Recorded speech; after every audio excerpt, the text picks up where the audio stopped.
Setelah disomasi, akhirnya salah satu warganet yang sempat memberi komentar negatif, Ihwal Sarwenda dan Betran Peto Onsu, akhirnya meminta maaf. Sambil berurai air mata, seorang wanita yang menjadi salah satu pembuat komentar negatif itu meminta maaf dan tak bakal mengulangi perbuatannya. Entah tangis tulus atau hanya bagian trik semata agar tak dijebloskan ke penjara oleh Sarwenda. Apalagi sebelum Sarwenda melakukan jumpa wartawan, para pembuat komentar buruk itu sama sekali tak merespon meski sudah dicolek oleh Wenda di kolom komentarnya.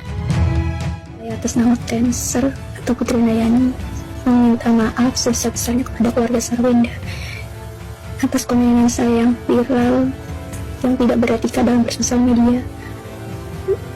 Akan saya pada keluarga besar Sarwenda dan Robin Onsu, mohon maaf atas kehilapan,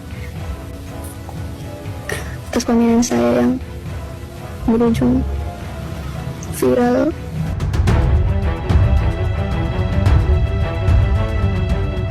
Ada 5 akun yang bakal dilaporkan Wenda dan kuasa hukumnya jika selama 3 kali 24 jam tak meminta maaf ke hadapan publik. Jika dilihat, baru 1 akun yang melakukan permintaan maaf sambil menangis berharap agar ia tak dijebloskan ke pihak berwajib oleh Wenda. Lantas benarkah pelaku hate comment itu bakal dimaafkan oleh Wenda jika telah meminta maaf? Atau justru sebaliknya, Wenda bakal terus melakukan upaya hukum agar menjadi pelajaran sekaligus efek jera bagi para pelaku hate comment di tanah air agar tak lagi mengusik kebahagiaan keluarga dan anak-anaknya. Bahwa dari klien kami masih membuka pintu maaf dan mohon bagi pihak-pihak yang sering memframing, karena kami sudah pelajari juga ada beberapa akun-akun yang secara sengaja memframing klien kami yang kami lagi perhatikan dulu, nanti begitu memang cukup bukti kami langsung akan laporkan. Dan saya nggak mau misalnya ada oknum-oknum yang sengaja memfitnah saya, yang sengaja menyudutkan saya, tidak bertanggung jawab, komen atau mungkin yang mereka membuat opini-opini supaya orang lain juga berpikir seperti mereka, padahal itu sebenarnya semuanya fitnah.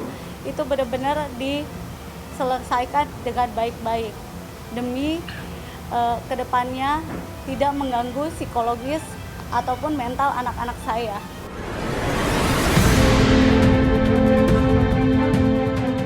Wenda benar-benar sakit hati dengan komentar keji yang cenderung ke fitnah terhadap dirinya dan Betran Peto. Mulutnya bergetar dan suaranya terbata-bata kala preskon Rabu lalu. Amarahnya seperti membuncah, namun masih bisa ia tahan. Hanya dengan cara inilah Wenda bisa menjaga sekuat tenaga marwah keluarga dan anak-anaknya. Kenapa gara-gara kalian anak-anak saya harus seperti itu gitu. Makanya saya akhirnya bertindak karena ini udah bertahun-tahun dan dia juga bisa baca dan banyak teman-temannya juga. Jadi kalau misalnya kalian berpikir seperti itu, kalian coba di posisi saya sebagai seorang ibu yang tidak mau membedakan semuanya tapi malah di framing yang lain kepada orang-orang yang selalu memframing saya seperti itu. Jadi sekarang ini Sarwenda sangat-sangat tidak mau sebenarnya berurusan dengan hukum. Dia tetap membuka pintu maaf buat semuanya, tetapi mohon sekali lagi jangan salah artikan ya kebaikan Sarwenda ini ya, tapi mohon dimanfaatkan supaya semua bisa baik-baik saja.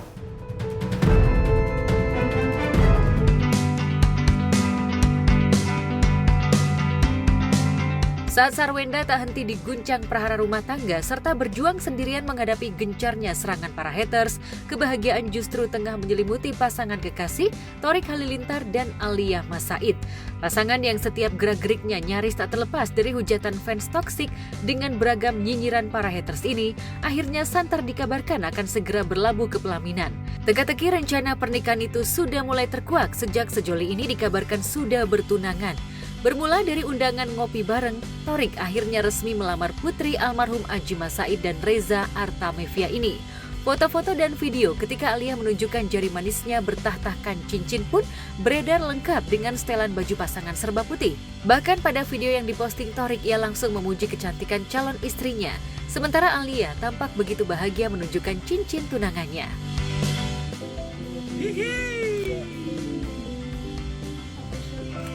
Calon istri aing. Cakep bener.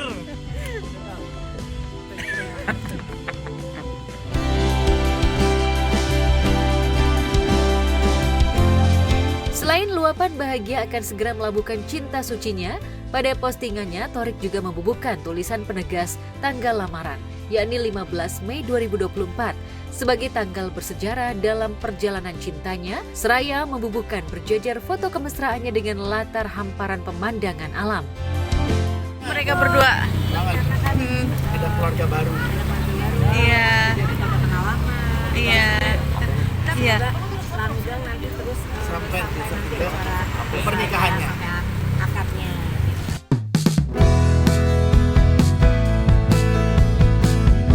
Jika Alia sudah mengenakan cincin tunangan di jari manisnya, bisa jadi rencana pernikahan keduanya sudah dekat. Apalagi nada dukungan itu sudah deras datang dari keluarga, termasuk kakak Thorik Atta Halilintar dan Titania Aureli Hermansyah. Aku bisa doain aja sih. Aku nanti mungkin yang lebih baik yang menjelaskan itu mereka gitu ya. Nah di sini kan aku abangnya, jadi aku hanya mendoakan yang terbaik. Pilihan yang terbaik untuk Thorik dan AA. Aku juga kan baru tahu juga pas dia sebelum berangkat, baru tahu aku. Nggak tahu planningnya kan itu rumah tangga. Kalau mereka yang mau membangun rumah tangga yang lebih tahu mereka. Menjadi ipar. Lah gitu, karena apa ya? Ya senang lah pastinya kan ke jenjangnya lebih serius gitu kan, supaya nggak kelamaan juga gitu. Jadi ya kita doain aja yang terbaik. Bahkan dukungan itu datang dari sahabat Alia, Jalaluddin El Rumi. Demikian putra Maya Estianti itu karib disapa, bahkan kembali memposting rasa bahagia karena pasangan yang dipertemukan berkat wasilahnya akhirnya bisa ke jenjang yang lebih serius. Sebagai yang mempertemukan kalian, gue ikut senang. Selamat ya guys, semoga lancar sampai hari H. Tulis El di kolom komentar dengan nada penuh bahagia. Enggak, jadi waktu itu aku tuh habis nonton konser Dewa sama Aal. Terus malamnya tuh mau ada acara sama Thorik. Terus si Aal tuh harusnya nggak ikut, tapi aku ajak ikut ke acara itu. Dan malam itu mereka bertemu di situ, dan setelahnya tuh urusan mereka. Aku cuma ngajak Aal ke acara itu, mereka ketemuan ya udah. Setelahnya mereka urusan mereka. Pasti nggak macomblang sih, Pak Comblang. Nggak dibilang macomblang juga enggak sih. Kebetulan aja aku ngajak Aal di acara yang sama ketemu Thorik. Ketemunya di situ, entah udah kenal entah belum, nggak tahu juga. Iya, aku juga kemarin baru dengar infonya katanya dilamar ya, sebenarnya sebagai sahabat keduanya tentunya ikut bersenang ya. Ada kabar bahagia dari teman, lagi teman dekat dari kecil juga Aal ya mau nikah, kemarin baru tunangan ya semua. Nah, aku juga kaget kemarin tiba-tiba ada tunangan, wah jadi juga nih ternyata. Ya, aku kira awalnya cuma gimmick-gimmick, taunya dari beneran ya, semoga lancar. Kali sendiri mungkin ikut menjodohkan mereka berdua nggak sih? Jari mak comblangnya. Nggak jodoh-jodohin, mereka kenalnya udah lebih dulu ya, terus habis itu ya udah ketemu ya biasalah kan, karena aku sama Al tuh temenannya sebenarnya dari kecil udah temenan, terus kayak los, abis itu dari SMP apa SMA tuh udah deket, sampai sekarang ya udah ya sebenarnya sih ngobrol-ngobrol kita berdua aja gitu. Sebagai orang tua mungkin juga Teresa juga pasti bahagia gitu kan, karena Alia tuh jadi lebih soleha ya, artinya dalam ibadahnya juga Alia tekun, rajin, kadang-kadang aku surprise juga gitu kan.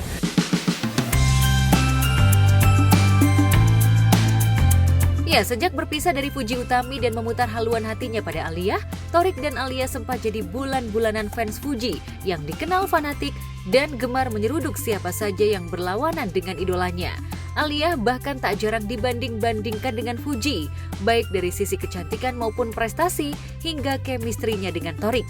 Sayangnya, Fuji dan Thorik yang sempat dielu-elukan fans sebagai pasangan serasi tak banyak mendapatkan dukungan termasuk dari keluarga Thorik. Apalagi ada banyak derai kemesraan mereka sebatas konten belaka. Saya melihat perjalanan cintanya tentunya seneng ya, apalagi keduanya kan sama-sama berbahagia. Tentunya sebagai teman seneng lah ngeliat teman tunangan. Tapi kalau dilihatnya kayak mereka romantis, dan Thoriknya sepertinya juga orang yang romantis. Jadi ya semoga lancar-lancar kan.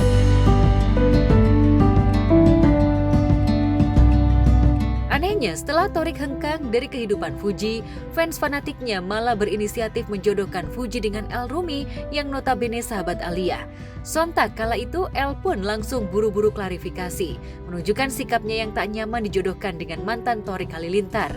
Warganet bahkan memuji sikap El agar tak jadi korban perjodohan fans fanatik Fuji.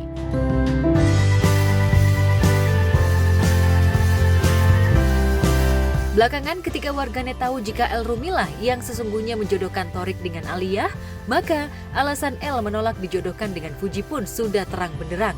Apalagi ketimbang dijodohkan dengan Fuji, El rupanya lebih tertarik ketika dijodohkan warganet dengan Elsa Japasal atau Echa Aura. Tingkah manja dan mesra El pada Echa saat nonton konser Bruno Mars April lalu seakan menunjukkan adanya chemistry sebagai sepasang kekasih. Getaran membuatku rindu, senang hatiku saat Kemarin nonton konser bareng kan? Enggak, itu kan cuma buat gimmick-gimmick lucu ya, karena emang kalau kita ketemu pasti ceng-cengan gitu doang.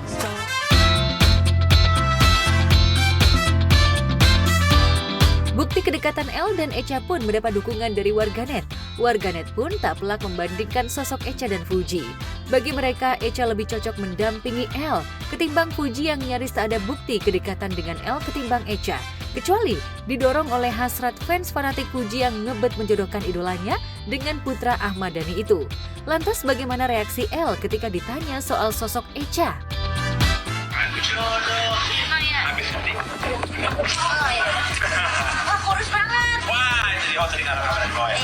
udah dapat kabarnya.